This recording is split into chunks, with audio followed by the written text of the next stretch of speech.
පින්වතුනි එක බොරුවකට විපාක ලැබෙනවලු ආත්ම භාව 100ක්. හිතන්නකෝ. ආත්ම භාව 100ක් විපාක ලැබෙනවා නම් එක බොරුවකටද අපි මොකටද බොරු කියන්නේ කියලා ඔයත් හිතන්න එපා. ඇයි බොරුවකින් අපිට ලැබෙන්නේ පුංචි තෘප්තියක් නෑ. තවත් අප්‍රේල් 1 වෙනිදාට මිනිස්සු රවට්ටන්න බලන් ඉන්නවා. කාට හරි කෝල් එකක් දීලා කියන අහවලා මැරිලාලු මේ හොඳට ඉන්න මිනිස්සු ගැන. ඇයි? එදාට මොකද්ද සම්මතයක් තියනලු බොරු කියන්න ඕනේ කියලා මෝඩයාගේ දවස කියලා.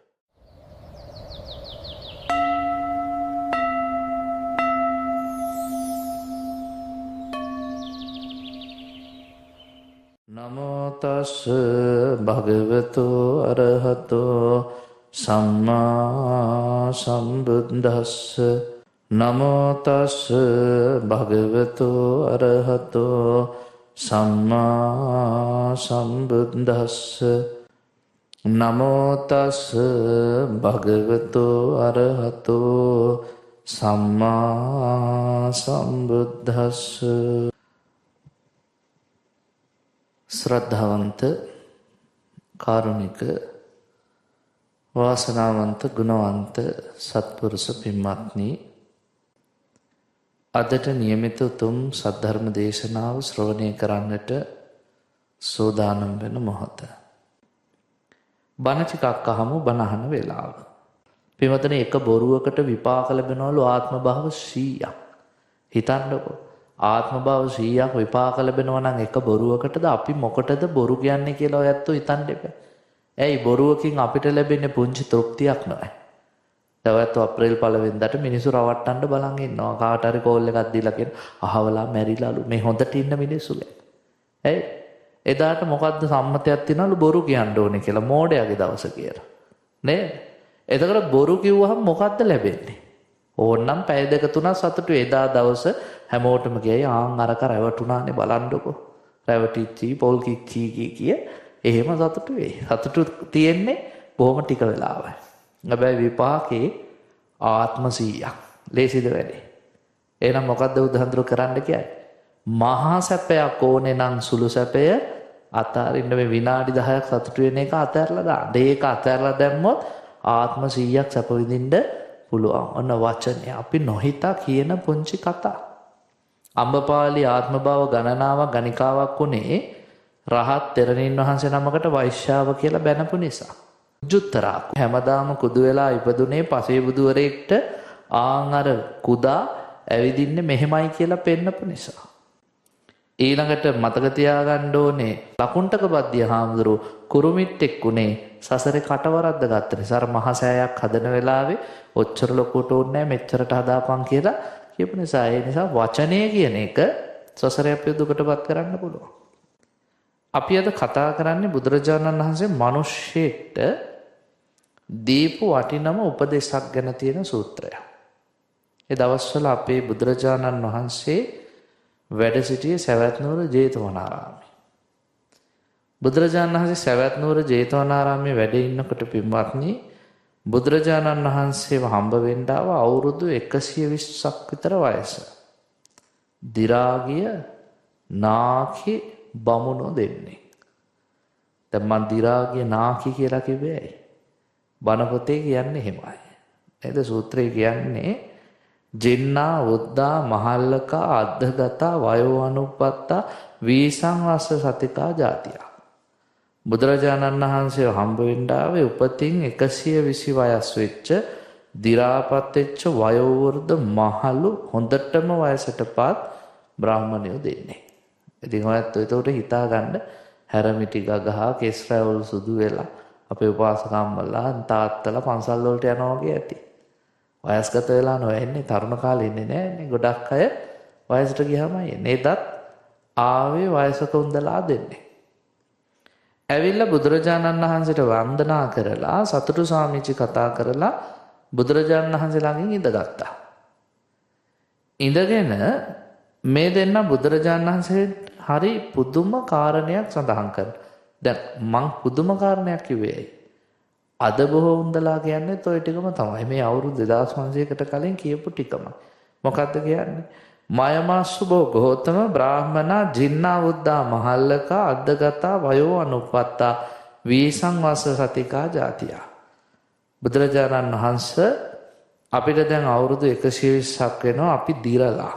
නාකි වෙලා වයෝ වෘද්ධයි මහලුයි ඇවිද ගන්නත් බෑ හොඳටම වයසයි.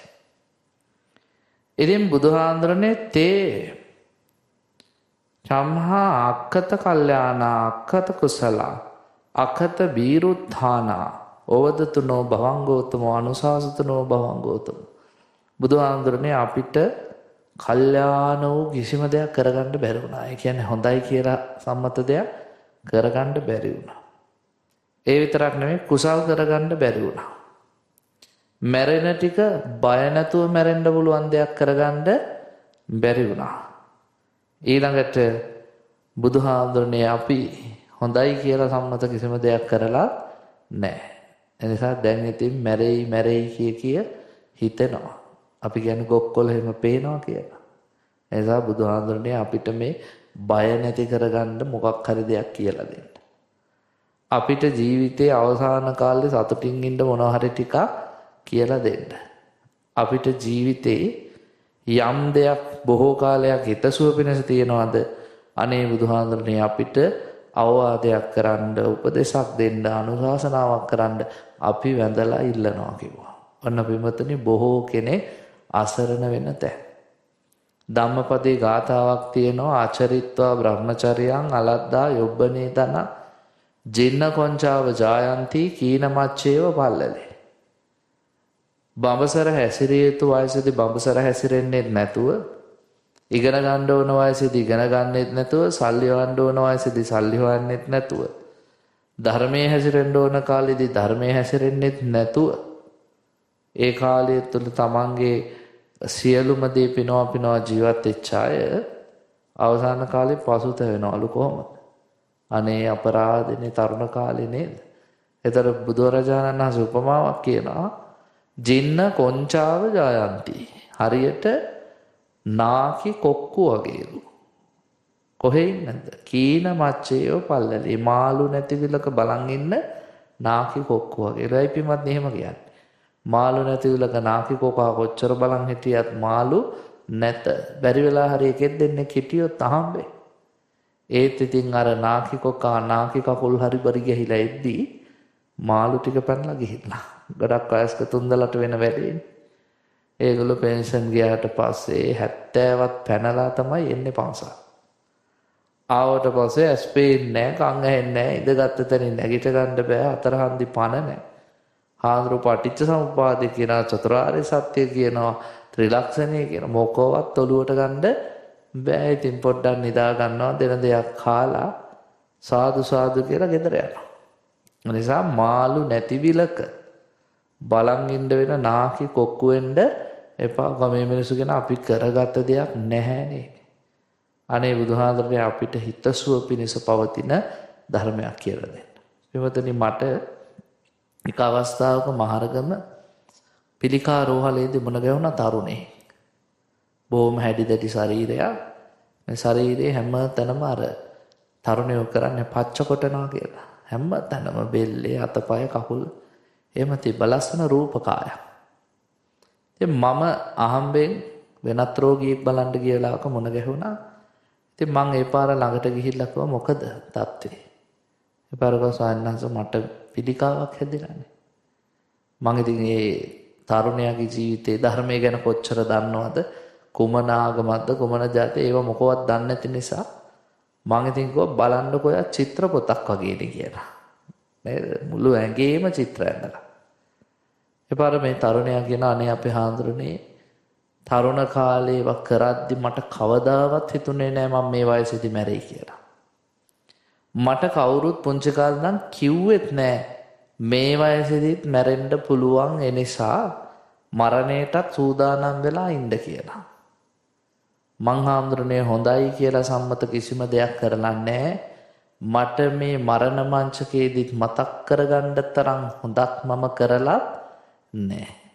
එහෙම කියලා ඒ තරුණයා මට කියන අපේ හාමුදුරනේ මට හරි බයයි මම මැරිලා කොහෙද යන්නේ කියලා.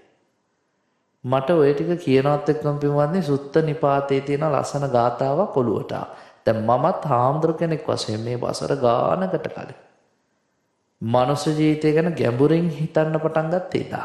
ඇයි? භාග්‍යවතුන් වහන්සේ දේශනා කරනවා කාමේසු ගිද්ධා පසුතා පමුල්ලා අවධානියාතේ විසමේ නිවිට්ට. කාමයන්ට ලොල් වෙච්ච කෙනා කාමයේ හැසිරි ඉන්නවා. හැබැයි එයා ජීවිතයේ අවසාන කාලේ අවධානමකටපත් වෙනවලු. මොකක්ද අවධානම? දුක්ඛෝ පනීතා පරිදේවයන්ති. දුක් වෙනවලු, අඬනවලු, වැළපෙනවලු, ශෝක කරනවලු. කිංසු භවිස්සාම ඊතෝ චුතාසි. අනේ මෙතනින් චුත වෙලා කොහේ යයිද? අපිට පින්වත්නි ජීවත් වෙන කාලේ හරි ලේසි. මයි කා මයි පෙට්‍රල්. මං ජීවත් වෙන්නේ මට ඕන විදියට. කාටවත් ඕන විදිහට නෙමෙයි. මං ඕන විදිහට මට ජීවත් වෙනවා කියලා පව්කම් ඔක්කොම කර ඉන්න පුළුවන්. හැබැයි අපි අර සාමාන්‍ය ජීවිතයේදී කියන රජකම් කළත් කලකම් ඵලදී කියලා. ඒ මොහොත එනකොට මරණය දකිද්දී අපි මරණයේ ගිනි දැල්වල වෙලෙන්න ආසන්නයි කියලා හිතෙද්දි බය හිතෙනවා. සමහර වෙලාවට අපිට පින්වත්නි මරණයේදී බය හිතෙන්නේ අපි මැරිලා දුගතියේ යයි කියන අදහසටනේ. හැබැයි අපි කවුරුත් දුගතිය දැකලවත් නෑ. මේ අහලා තියෙන ටික අනුව තමයි බය. මං හිතන විදිහට වැඩිපුරම දුගතියට බය වෙන්නේ බණ අහන අය. බණ අහන්න නැති කෙනා දුගතියට බය නැහැනේ. ඒගොල්ලෝ අපාය යන්නත් බය නැ. මොන අපායද? කවුද ඔය ගිහින් තියෙන්නේ? එහෙමනේ අහන්නේ. බණ අහන කෙනා බයයි. එයා ධර්මයේ හැසිරෙනවා. අපේ පේතවත්වයේ තියෙනවා එක පේතවත්වයේ බණ කතා අම්බසක්කර පේතවත්ව. ඔයත් කියවන්න ඕන. එක පුද්ගලයෙක් තමන්ගේ බිරිඳත් එක්ක ගමේ බොහොම සතුටින් ජීවත් වෙද්දී ඒ රටේ හිටිය ලිච්ඡවි රජේ කම්බසක්කරක. මේ අම්බසක්කර ලිච්ඡවි රජුරෝ නගරයේ ගමන් කරද්දී එක්තරා ගෙදරක ජනේලයක් අරගෙන කාන්තාවක් බලන් ඉන්නවා පාර දිහා. රජුරන්ට මේ කාන්තාව දැක්ක ගමන්ම කාමසිතක් පහළ වෙනවා. රජුරෝ ඒ කාන්තාව දිහා බලන් ඉඳිද්දි මේ කාන්තාව ජනේලේ වහලා දානවා. හැබැයි රජුරන්ගේ හිතේ වැඩ කරන්නේ මේ කාන්තා රූපෙනේ. රජුරෝ ඇමතියෙක් කියවුවා ඒ කාන්තාව කසාද බැඳලාද නැද්ද කියලා බලන් යන්න. ඒ පාරකෝ ස්වාමීනි යා බැඳලා. නෑ බැඳලා කමන්නේ මට ඒ කාන්තාව මොනේ කියලා කාමගින්නේ දැවෙන්න ගත්තා. බුදුහාඳුර අපිට කියන්න බෙවන්නේ නත්ති කාම සමෝ අග්ගි කියලා. කාමය හා සමාන ගින්නක් නෑ. ඕන දෙයක් කරන්න පෙළඹෙනවා කාමය නිසා. ඒ පාර ස්වාමියාට එන්න කියලා පණවිඩයක් කරේ. ස්වාමියාට කිව්වා මෙතන ඉඳන් යොදුන් 3ක් එහායින් තියෙනවා පොකුණක්. ඒකේ පිපෙනවා මල්. මම නාන්න කලින් උදේ අරන් එන්න ඕනේ මල් ටික. ඒ පාර මේ මිනිස්සයා කිව්වා ස්වාමීනි කොහොමද එච්චර කරන්න දෙයක් නැහැ. මට හවස් වෙද්දි මල් ටික ඕනේ. මොකද හෙට උදේ පාන්දර මන් නාන වෙලාවට මල් තියෙන්න ඕනේ. එහෙනම් ඉතින් අද රැවත් ගේන්න එපා. මේ මිනිස්සයා ඉතින් රාජාන්න නිසා ගෙදෙට්ට දුවලා බත් ටිකක් බඩට දාගෙන දිව්වා. යොදුන් 3ක් කියන්නේ පින්වත්නි 48ක් දිව්වා. අර විලගාවට ඇවිල්ලා පොකුණ වටේ කරකිනවා අඬ නහයෙන් අඬ මොකද බහින්න බයයි. පොකුණේ ඉන්නවා රාස්සෙයි. බහින්නේ. මේ මිනිහා නහයෙන් අඬද්දි රාස්සයටත් දුක හිතෙලා මනුස්ස වේශයකින් ඇවිල්ලා අහන මොකෑ අඬන්නේ? අනේ බලන්නකො රජ්ජුරුව මාව දාපු අමාරුව මගේ නෝනට ආසාවෙන් මට කිව්ව මල් කඩන් එන්නේ නැත්තම් මරනවා.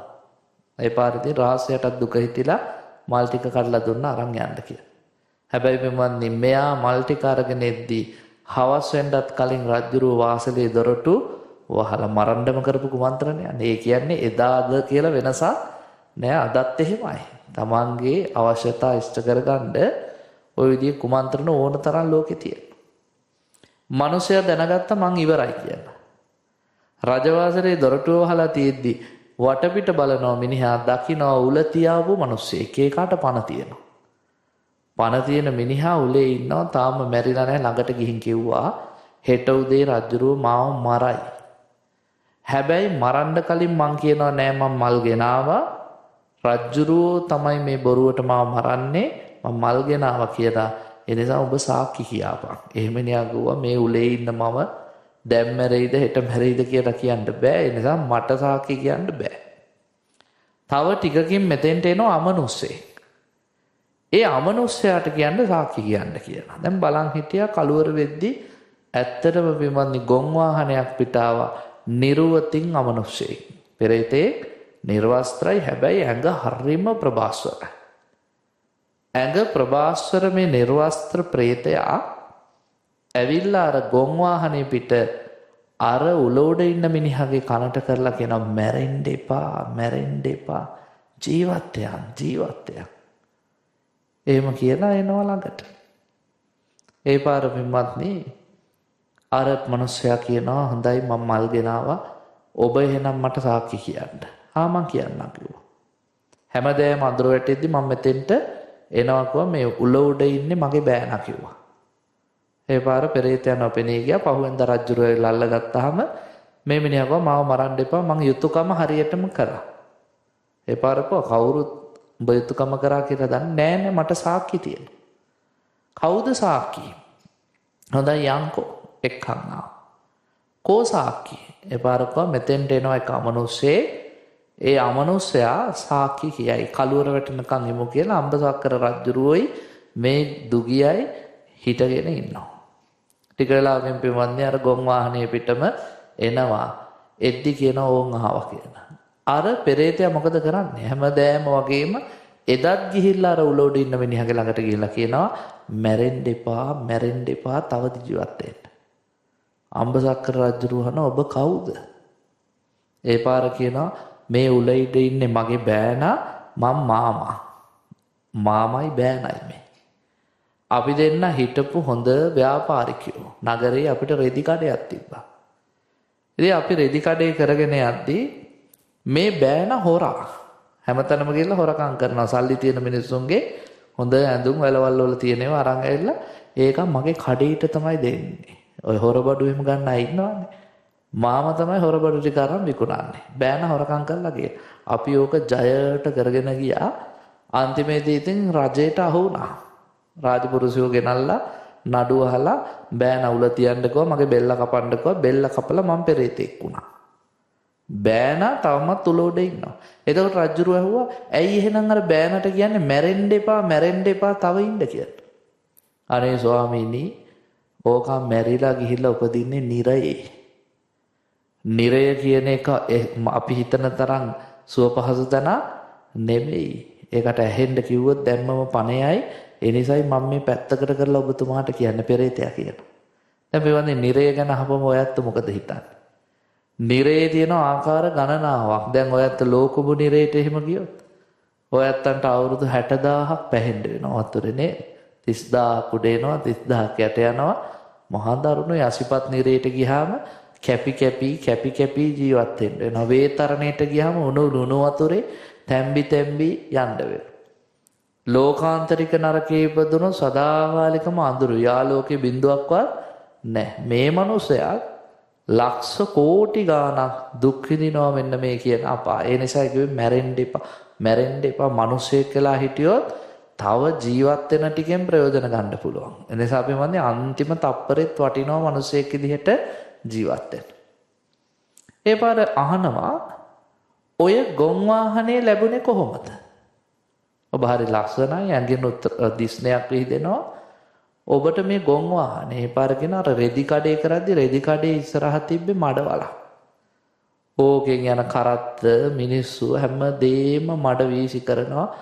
ඒ පාර මිනිස්සුන්ගේ ඇඟටත් මඩ එනවා. හාමුදුරුන්ගේ සිවුරු වලත් මඩ ගෑවෙනවා. පොඩි උන්ගේ ඇඳුම් වලත් මඩ මම හරක් ඔලුවක් ගෙනල්ලා ගොන් ඔලුවක් ගව හිසක් තිබ්බ මේ මඩවල. ඉතින් ඔයත් ගිහිලා වලවල් වලට ඔය බොරළු එහෙම දාන්නේ. ගල් ගෙඩි එහෙම දාන්නේ.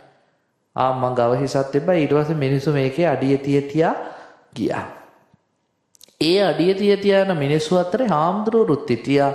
සමහර වෙලාවට රහතන් වහන්සේලාත් ඒ ගව හිසට ඔලුව තියා මඩ ගාව ගන්න නැතුව මෙතනින් ගියා. මං රහතන් වහන්සේලාට කරපු ඒ සත්කාරය නිසායි මට ලැබුණේ මේ ගව වාහනේ කිව්වා. දාත නිගමට හිතන්නකො අද ලංකාවේ ඇත්තන්ට එහෙම ලැබෙයිද? අදගේ ඉස්සරහා මඩවලක් තිබ්බොත් රජයටයි ප්‍රාදේශීය සභාවටයි නගර සභාවටයි දෙස් දෙවල් තිය ඉන්නවා. මේ කුන් ඡන්දේ ගන්න විතරයි එන්නේ පාරවල් හදන්නේ කිය. අපි පස් ටිකක්වත් දාන්නේ නැහැ නෝ. ගල් ටිකක්වත් දාන්න. අන්න මෛත්‍රී සිත. මේ පාරේ යන කවුරු වුණත් මඩ ටිකක් ගාව ගන්නේ නැතුව යයි. හැබැයි බලන්නකො නොදැනුවත් කමින් එයා මහ පුදුම පිනක් කරලන්නේ.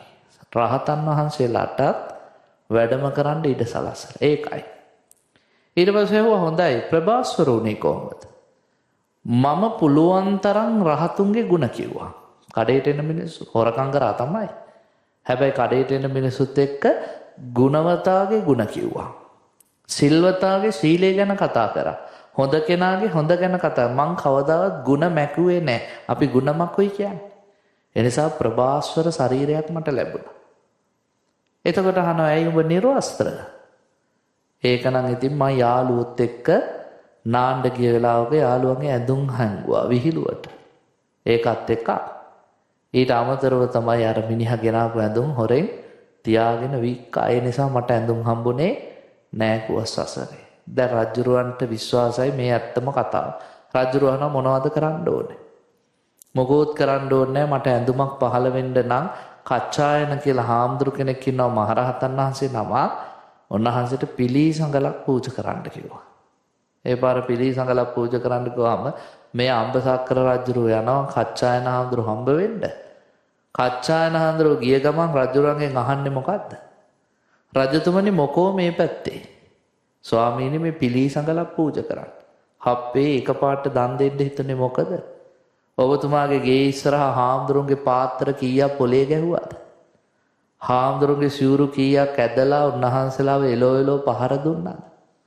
හාමුදුරු කී දෙනෙක්ට කකුල් මාට්ටු දාලා උන්වහන්සේලාව බිම වට්ටලා ඔලු පැලුවද? ඔබතුමාගේ අසත්පුරුෂයෙක් මේ පලාතකවත් නැහැ.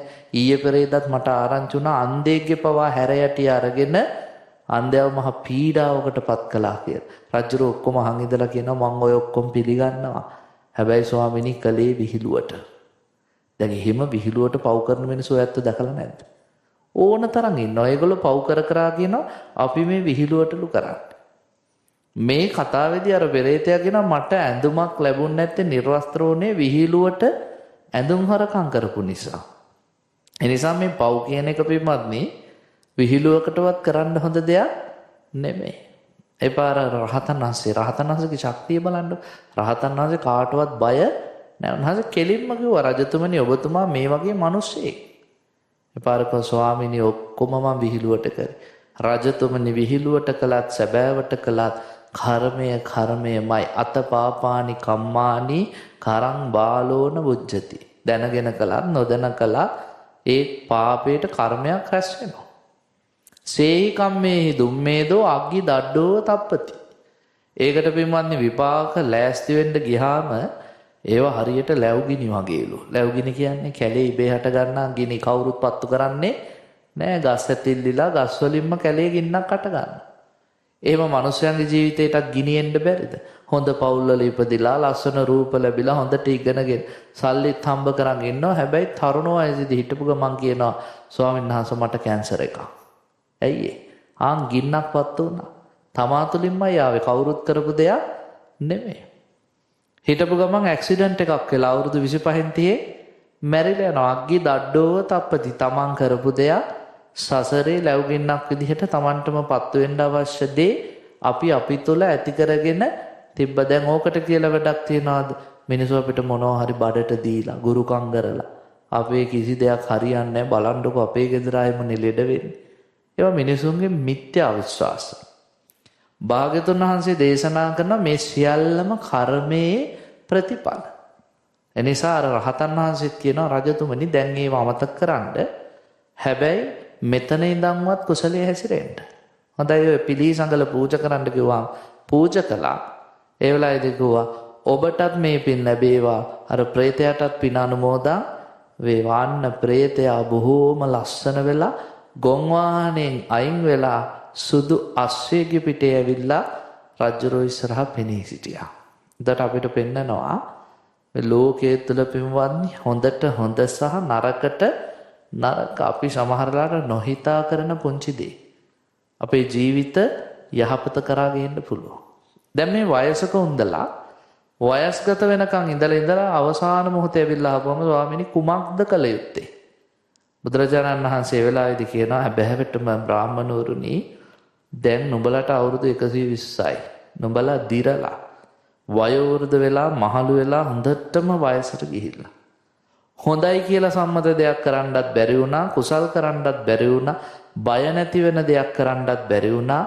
එනිසා මෙන්න මේ ටික අවසාන කාලේ සිහිපත් කරන්න. මොකක්ද? මේ ලෝකය සත්‍යයා ජරාවෙන් ව්‍යාධියෙන් මරණයෙන් දුක් කරා පමුණවනවා.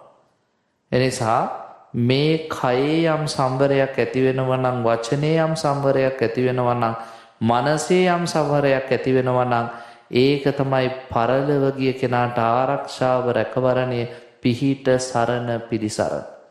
ඒ කියන්නේ පින්වත්නි, එයා ජීවත් වෙන ටික කාලේ හරි බලනවා නම් කය සංවර කරන්න. එයාගේ වචනය සංවර කරන්න සහ සිත සංවර කරන්න ඒකමලු රැකවරණේ. ඔය බුද්ධ ආගමේ හැම තිස්සෙම කියනනේ තිදොර, තුන්දොර සංවරය. හැබැයි මේක මේ පුංචි දෙයක් නෙමෙයි. තුන්දොර සංවරය කියවම මිනිස්සු කටටත් ඇඟිල්ල තියාගෙන කියන ආහා දඟලන්න එපා, කෑ ගහන්න එපා. එහෙම එකක් නෙමෙයි. ඊට වැඩිය ගොඩාක් ගැඹුරට ගිය එකක් නේ. බුදුරජාණන් වහන්සේ දේශනා කරනවා මේ දස කුසලය තුල ස්ථාවර වෙන අතර දස අකුසලය නැති කරන්න. කයෙන් වෙන අකුසල් 3ක්, වචනයෙන් වෙන 4ක්, සිතෙන් වෙන 3ක්. ප්‍රාණඝාත, අදත්තාදාන, කාමමිත්‍යාචාර. ඒක කයෙන් නෙවෙන්නේ. ඒතර ප්‍රාණඝාතය ගත්තාම සතුන් නොමැරීම කියන එක නැවත බෙදනවා. මරන්නෙත් නැහැ, මරවන්නෙත් නැහැ, මරන්න උපදෙස් දෙන්නෙත් නැහැ.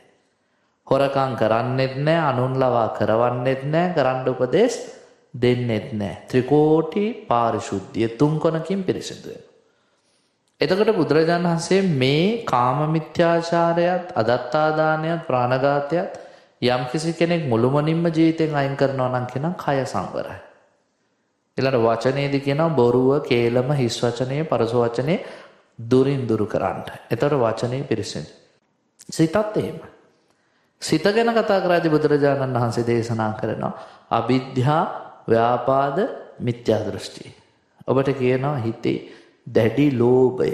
සමහරු තමන් සතු දෙයට විතරක් නෙමෙයි අනුන් සතු දෙයටත් දැඩි ලෝභයක් දක්වනවා. ඒවා කොහොම හරි මගේ කරලා අල්ලගන්න බලනවා. එතකොට අන්සතු සැපතක් දැකදල ලොබිනේ උන්ට නොවීමට වේයයි සිතින්. උන් කල ඒ සිත අටගත් පවිනේ උන්මතු නිරේ දුක්මයි විඳිනේ. මේ ලෝභකම නිසා සසර හැමදාම දුකමයි කියන එක පෙන්නනවා. එතකොට ලෝභය කියන එක සිතේනේ හටගන්නේ. එහෙනම් සිතෙන් සිදුවන එක. ඊළඟට දැඩි ක්‍රෝධය. අනුන් නැසීමේ සිත. තව කෙනෙක් දිනු වෙනවා, හරියනවා බලාගෙන ඉන්න බෑ. අහවලා මට බැන්නා, මා සතු දෙය පැහැරගත්ත වෛරෙන්මයි ඉන්නේ. ඒක කවදාවත් අවසානයක් වෙන්නේ නැහැ. ඊළඟට මිත්‍යා දෘෂ්ටිය තුල වැරදි අදහස් ගැනීම නිසා මෙලොවක් නැහැ, පරලොවක් නැහැ, දන් දීමේ විපාක නැහැ, ඕපපාතික සත්‍යෝ නැහැ, අම්මට සලකලා වැඩක් නැහැ, තාත්තට සලකලා වැඩක් නැහැ. මොනවද මේ කතා? ආන් ඒව තමයි මිත්‍යා දෘෂ්ටි ගණයට වැටෙන්නේ. ඔය ටික නොකර හිටියොත් දස කුසලයේ වැඩෙනවා. එතකොට දස අකුසලයේ බුදුරජාණන් වහන්සේ කියනවා ඔය ටික නොකර ඉන්න මේ අවසන් කාලේ. හිතයි, කයයි, වචනයයි සංවර කර. දැන් ඔය අත්තුමට කියන්නේ අද කාලේ ඔය ටික කරගන්න පුළුවන්ද බැරිද? පුළුවන් නම් ඔබ දිනුම් අද ගොඩක් අයට අන්තිම කාලේ කියන්නේ ඔයා මොනවද කණ්ඩාස? ඔයා සින්දු අහන්න ආසද? අන්තිම කාලේ කොහේ හරි එක්කයි දරුවෝ හරි පුදුම විදිහට සමහරලාට දෙමව්පියෝ අසරණ කරනවා. තව තවත් ලෝභසිත, ද්වේෂසිත, මෝහසිත ඇති කරනවා. අපේ සරියුත් මහරහතන් වහන්සේ අනේපිට සිටුතුමා පණ අදිද්දී ගිහිල්ලා අඩු ගන්න සිටුතුමා කියලාවත් කිව්වේ නෑ, ගෘහපතිය කියලා කිව්වේ. ගෘහපතිය මේ සියල්ල අනිත්‍යයි කියලා දකින්න. මේ ඇහ කන නාසය දිව ශරීරය අයිති නෑ කියලා දකින්න. මේ රූප, ශබ්ද, ගන්ධ, රස, ස්පර්ශ මොකටවත් ඇලෙන්න එපා. ඇසේ විඥාණයට, කනේ විඥාණයට, නාසයේ, දිවේ ශරීරේ විඥාණයටවත් ඇලෙන්න. ඊළඟට කියනවා පඨවි, ආපෝ, තේජෝ, වායෝ ධාතුවකටවත් ඇලෙන්න එපා. මෙලොවට ඇලෙන්නත් එපා, පරලොවට ඇලෙන්නත් එපා. කිසිම දෙයකට ඇලෙන්නේ නැති කෙනෙක් වගේ යන්න. හැබැයි අද කියන්නේ කොහොමද? බලන්නකො ලොකු ගයක් ඔයා හැදුවා. දරුමල්ලොත් ඉන්නවා කොට. මිනිස්සු කියන්නේත් එහෙම ඩුබායි වල දුවත් ඇවිල්ලා, එංගලන්තේ ඉන්න නංගිත් ඇවිල්ලා, කුවේට් වල ඉන්න පුංචි අම්මත් ඔක්කොම බලන්නකො අපි ඔක්කොම ඉන්න ඔයා යන්න එපා කියනවා. නේ? තව තවත් සසරට බැඳී. බුදුරජාණන් වහන්සේ කියනවා හැම මොහොතකම යාට හිත සංවර කරන්න උදව් කරන්න. මේ සියල්ල අනිත්‍යයි. කවදා හරි දාලා යන්න වෙනවා. කාටවත් වෛර කරන්න එපා. සමහරු මරණ මංචකෙත් කියන මං ණයෙක් පොළඟෙක් කළා හරි ඇවිල්ලා උඹලව කනවා. නේද? ද්වේෂසිත නැති කරන්න කව මිත්‍යාවෙන් ගලවන්න කිව්වා. ඒ අදහස් ටික දුන්නහම ඒ කෙනාමයි ජීවිතේ පිළිසරණ සලසා ගන්න කිව්වා.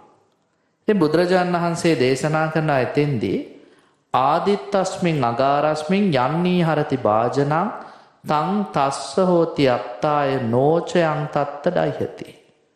ගෙයක් ගිනි ඇවිලෙද්දී එයින් යම් භාජනයක් බැහැර කරයිද ඒ භාජනය විතරයි ඔහුට පිහිටක් වෙන්නේ කියලා. උපමාව ලස්සන බලන්න. ගෙයක් හොගාලා ගිනි ගන්නවා. ඒ ගෙදරින් යම් දෙයක් ඔබට ඉතිරි කරගන්න ඕනේ නම් බේර ගන්න ඕන නම් ඔබ මොකද කරන්න ඕනේ? ඒ බේර ගන්න ඕන එක ගෙයින් එළියට වීසි කරන්න ඕනේ. දැන් ටීවී එක ඕනේ නම් ටීවී එක ඉක්මනට ජනේලකින් විසි කරන්න ඕනේ. රේඩියෝ එක ඕන නම් රේඩියෝ එක විසි. ඒ විසි කරපු ටික විතරයිලු ඉතුරු වෙන්නේ. හැබැයි ගේ ඇතුළෙම තියාගෙන හිටපු ඒවා ඔක්කොම ගිනි අරගෙන විනාශ වෙනවා. තන් තස්ස හෝති අත්ථාය නෝචයන් තත්තඩයිහති. යම් බඳුනක් ගේ තුල දැවෙනවද ඒකෙන් කිසි ප්‍රයෝජනයක් නැහැ. ඒවන් ආදිපිතෝ ලෝකේ ජරාය මරණේනච. ඔය විදිහටම මේ ලෝක ජරාවෙන් මරණයෙන් ගිනි ඇවිලෙමින් තියන්නේ. හැමතිස්සෙම ලෝකයක් ජරාවෙන් ඇවිලෙනවා, මරණයෙන් ඇවිලෙනවා, ව්‍යාධියෙන් ඇවිලෙනවා, ඇවිලි තියෙන්නේ. එනිසා බුදුරජාණන් වහන්සේ දේශනා කරනවා ඒ ඇවිලෙමින් තියෙන ලෝකය දාණයෙන් තමයි බැහැර කරන්න තියෙන්නේ. ඒ කියන්නේ ඔබට මේ ලෝකේ සසරට පිහිටක් ගන්න නම් පරලෝක සුගතියකට යන්න නම් ලේසිම වැඩේ මොකක්ද? දානය. වෙන අමතර ක්‍රියාවකින් හිත හදන්න බැරි නම් මේ කියන්නේ ඈ. ගුණධර්ම වඩන්න බැරි නම් චතුරාර්ය සත්‍ය අවබෝධ කරන්න මහන්සි වෙන්න ඒව මොකවත් කරගන්න බැරි නම් අඩු ගානේ කියනවා අර තියෙන ටික අතහැරලා හරි දාණයෙන් හරි සුගතියකට යන්න බලන්න. මේ වයස කොන්දලා දෙන්නෙට නේ කියන්නේ. එසා අන්තිම කාලේ කියන අත්හැරීමම ප්‍රගුණ කරන්න. එළියට දාපු ටිකම තමයි කවදා හරි දවසක ඉතිරි වෙන්නේ. ඇතුලේ තියාගත්ත දේ විනාශ වෙනවා. සමහරලාට ඔයත් දැකලා ඇති. අවුරුදු 80 90 අතහරින්න සූදානම් නැහැ. එහෙමයිට බුදුරජාණන් වහන්සේ දේශනා කරනවා දීපු දෙයක් තමයි ගින්නෙන් බේරගෙන හොඳින් බැහැර කරාවේ. යෝද කායේන සංයමෝ වාචාය උදතේතසා තං තස්ස පේතස්ස සුඛාය හෝති යං ජීවමානෝ පකරෝති පුඤ්ඤං. දැන් ඔබ යම් කිසි සංවරයක් කයෙන් කරනවද, වචනයෙන් කරනවද, මෙත් සිතින් කරන යම් සංවරයක් තියනවද, ඒක ජීවිත කාලය කරගත්ත පිනක් වගේම පරලෝ ගියාට පස්සෙත් කරගන්න සැපයක්. එතකොට පින්වත්නි ඔබට පේන්න ඕනේ මේ ජීවිත කාලය අපිට ලැබිලා තියෙන්නේ හරිම ටික කාලයකට. අපමිදා බොහොම ටිකයි. ඒ ආයුෂ ගැන කිව්වොත් බුදුරජාණන් වහන්සේම කියන්නේ අවුරුදු 100ක් හිටියත් කන්න පුළුවන් වේල් 72000යි. නේද? දවස් වලින් ගත්තොත් ඔයත් අවුරුදු 100ක් හිටියත් ඉන්නේ 36500යි. මාස වලින් ගත්තොත් අවුරුද්දට මාස 12යි. අවුරුදු 100ක් හිටියත් ඉන්න පුළුවන් මාස 1200යි. ඊළඟට ඍතු වලින් ගත්තොත් ආසියාතික අපිට ශීත කාලයක් නැහැනේ. අපිට තියෙන්නේ ඍතු 3යි. වස්සාන, ග්‍රීෂ්ම, හේමන්ත. එතකොට අවුරුදු 100ක් හිටියත් අපි ඉන්නේ ඍතු 300යි. මිනිස්සු හිතන් ඉන්නවා මහා ලොකු කාලයක් නේද? සැලසුම් හදලා මේ කාලෙදි මේ දේවල් කරනවා කියලා හිතුවට බුදුහාඳුරෝ කියනවා නෑ. ඍතු 300යි, මාස 1200යි, දවස් 36500යි, වේල් 73000යි අපිට තියෙන්නේ. එච්චර කෙටි කාලයක්. එතකොට මේ කෙටි කාලෙදි බුදුරජාණන් වහන්සේ දේශනා කරන හැම මොහොතකම දුක නැති වෙන දෙයක්ම කරන්න ඕනේ. හිතට සතුට එන දෙයක්ම කරන්න ඕනේ. මරණයේදී බය නොවන දෙයක්ම කරන්න ඕනේ. එතකොට කවදාවත් අඬන්න වෙන්නේ නැහැ. දැන් මේ බ්‍රාහ්මණයෝ දෙන්න අවුරුදු 120 ඇවිල්ලා කියනවා අපි මොකවත් කරගත්තේ නැහැ. කුසලයක් වැඩුවේ නැහැ. පිනක් නැහැ. මට බයයි. ඒ නිසා බුදුහාඳුර උදව් කරන්න. හැබැයි ඔබට මතක තියාගන්න මරණ මංචකයේදී කරපු ඒවා මතක් මතක් නොවුණා. යම් දෙයක් ඔබට සිහි කල්පනාව තියෙන කාලේ ඔබ කරගෙන හිටියානම් මරණ මංචකයේදී ආයි බය වෙන්න හේතුවක් නැහැ. සෝතානුදත සූත්‍රයේදී බුදුරජාණන් වහන්සේ පෙන්නනවා මේ ලෝකේ හිත හදපු කෙනා රාගසිතින්, ද්වේෂසිතින්, මෝහසිතින් මැරුණත් යන්නේ සුගතිය කියලා. ඒ කියන්නේ පින්වත්නි අපි හිතමුකෝ දැන් සෝතාපට්ටි ඵලයටපත් වෙච්ච කෙනෙක් කියලා. එයාගේ හිතේ රාගයක්, ද්වේෂයක්, මෝහයක් තිබ්බත් එයා සුගතිය යනවා. උදාහරණේ කවුද? ධර්මාශෝක මහාධිරාජ්‍යයා එයා පෘථග්ජන පුද්ගලේ කෝපෙන් මැරුණේ. මතක ඇති නේද? එයාට මොකද්ද කේන්තිය? අර අවසාන මොහොතේ වටාපතෙන් පවන් ගහද්දී සේවිකාව අහක බලාගෙන පවන් ගහලා වටාපත වැද්දුව මූණේ. රජුරෝ කල්පනා කරා බලය තිබ්බ කාලේ මගේ ළඟටවත් එන්න බය වෙච්ච උන් බලය නැති වුනහම මට කරන දේ කේන්තියෙන් මැරුණේ. හිමාලයේ පිඹුරෙක් වෙලා ඉපදුනා තිරිසන් යෝනියට වැටුනේ. හැබැයි ඒකෙම අනිත් පැත්ත බිම්බිසාර මහරජුරු පුතා කකුල් පළලා ලුණු දාලා ගිනි අඟුරු ගොඩේ ඇවිද්දවද්දි එයාට ද්වේෂයක් එනවනේ. හැබැයි එයා සෝතාපට්ටි ඵලයටපත් වෙලයි හිටියේ. එයා මැරිලා ගියේ සුගතියේ. දෙන්නම රජවරු. හැබැයි එක්කෙනෙක් කේන්ති ගිහිල්ලා අපායේ යද්දී තව කෙනෙක් කේන්තියෙන් හානියකටපත් නොවි එයා ලබාගත් ආධ්‍යාත්මික සුවය තුළ දිව්‍ය ලෝකයන්. බුදුරජාණන් වහන්සේගෙන් මේකට වෙනස අහපුවම උන්වහන්සේ පෙන්නනවා ලෝණඵල කියලා සූත්‍රයකින්. එක සමාන ලුණු කැට දෙකක් අරන් ලුණු කැට දෙක දිය කරන්න කිව්වා. එකක් වතුර භාජනයක අනිත් එක දිය කරන්න කිව්වා ජලාශයක. අපි හිතමු වතුර කෝප් එක කියලා. වතුර කෝප් එක ලුණු කැටේ දිය කරාම පින්වත්නි ඒක ලුණු රසයි. හැබැයි ජලාශයේ ලුණු කැටයක් දිය කරා කියලා ජලාශේ වතුර ලුණු රස වෙන්නේ නෑ. ඇයි ඒ? ජලාශේ මහ විශාල පරිමාණයක් වතුර තියෙන. ඒ වගේ තමයි භාග්‍යවතුන් වහන්සේ දේශනා කරන හිත වඩපු නැති කෙනාගේ, කාය දුස්චරිතේ වැඩි කෙනාගේ, මනෝ දුස්චරිතේ වැඩි කෙනාගේ, ඊළඟට වචී දුස්චරිතේ වැඩි කෙනාගේ හිත වැඩිලා නැහැ. එයා පෘථග්ජනයි. පෘථග්ජන කියන්නේ මැරිලා ඕන වෙලාවක සතර අපායට වැටෙන්න පුළුවන් ස්වභාවයෙන්. එයා කරන හැම කර්මයක්ම එයාට බරපතල විදිහට විපාක සකස් කරනවා. හරියට වතුර කෝප්පෙට දාපු ලුණු කැටිය වගේ. හිත වඩපු කෙනා කායේන දුච්චරිතං චරන්ති කියන එකෙන් අයින් වෙලා සුචරිතේම වඩපු කෙනා. ඊළඟ මනසෙන් සුචරිතේ වඩපු කෙනා සහ සිතින් හොඳ දේම හිතපු කෙනා හිත වඩලා ඉවරයි. භාග්‍යවතුන් වහන්සේ දේශනා කරන යා කරන සමහර ඒවා යාට විපාක සකස් වෙන්නේවත් නෑ. ඔය සමහර ඇත්තන්ට ඔය ඇත්ත කියන මේකුම් මේ ඉන්න ලස්සන බලන්නකෝ නේද? අර වැරදි කරන අතර ඊට වැඩිය ගොඩාක් හොඳ ඒවලුත් කරනවා. එතකොට භාග්‍යවතුන් වහන්සේ දේශනා කරන අර ලුණු කැටේ ජලාශය දිය කරා වගේ. ඒ කර්මයට වැඩිය වඩපු සිත ප්‍රබලව යාට තියෙනවා. ඒ නිසා අර කර්ම ශක්තිය හීන වෙලා යනවා. ඒ නිසා ඔබ ජීවිතේ හැම මොහොතකම සිතින්, කයින්, වචනයෙන් ඔබේ හිත සංවර කරගන්න කියලා බුදුරජාණන් වහන්සේ මේ මහලු දෙන්නට දේශනා කළා. ඔවුන් දෙන්න බොහෝම සතුටින් බුදුහාඳුරන්ගේ අනුශාසනාව පිළි අරගෙන පිටත් වුණා. ඒ නිසා ඔය ඇත්තොත් ජීවිතේට මේ සූත්‍රයේ තියෙන කරුණු ටික එකතු කරගන්න. හැම මොහොතකම මම මේ ශරීරයේ ජාති, ජරා, ව්‍යාධි, මරණ දක්වා ඇදගෙන යන කෙනෙක්. මොහොතින් මොහොත මරණයට ලං වෙන කෙනෙක්, ව්‍යාධියට ලං වෙන කෙනෙක්, ජරාවටපත් වෙන කෙනෙක්. එහෙව් මට පිළිසරණ තියෙන්නේ වෙන කවුරුත් ගාව නෙමෙයි. අපි කියනවා අනේ අපිව බේරගන්න. දොස්තර මහත්තුරුන්ට කියනවා අනේ තව ටිකක් නොමැරී ඉන්න බේත් ටිකක් දෙන්න. අනිත් අයට කියනවා නුඹලා මාව හොඳට බලා කියාගෙන ඉල්ලා නේද? ඒවා කරාට බුදුහාමුදුරු කියන ඒගොල්ලෝ නෙමෙයි ඔබව රකින්නේ මෙලොවත් පරලොවත්. ඔබට තියෙන එකම පිළිසරණ වඩපු හිත. ඔබට තියෙන එකම පිළිසරණ සංවර කරපු කය. ඔබට තියෙන එකම පිළිසරණ සංවර කරපු වචන. ඒ තුලින් තමයි සසර ඔබ සූපත් භාවයට පත් වෙන්නේ. නිසා ඉපදි මෙරි මෙරි යන ගමනේ අපි හැම දිනාටම සංසාරයේ සුගතිය පිණිස බුදුරජාණන් වහන්සේ මේ සූත්‍රය දේශනා කළා. අපි හැම දිනාටම ජීවිත ආලෝකමත් කර ගැනීම පිණිස ඒ රැස් වූ කුසල් උපනිශ්‍රේ වේවා කියලා ප්‍රාර්ථනා කරමු. පින්වත්නි, රැස් කරගත් කුසල් පින් කැමැති දෙවියන්ට අනුමෝදන් කරමු. අනුමෝදන් වේවා. දෙවියෝ දිව්‍ය ආයුෂයෙන් වර්ණේ සැපෙන් බලෙන් ප්‍රඥාවෙන් වැඩෙත්වා ඔබ සමසුරකිත්වා. දෙවියෝ සිතන පතන බෝධියකින් අමා මහ නිවනින් සැනසෙත්වා කියලා දෙවියන්ට පින් දෙන්න.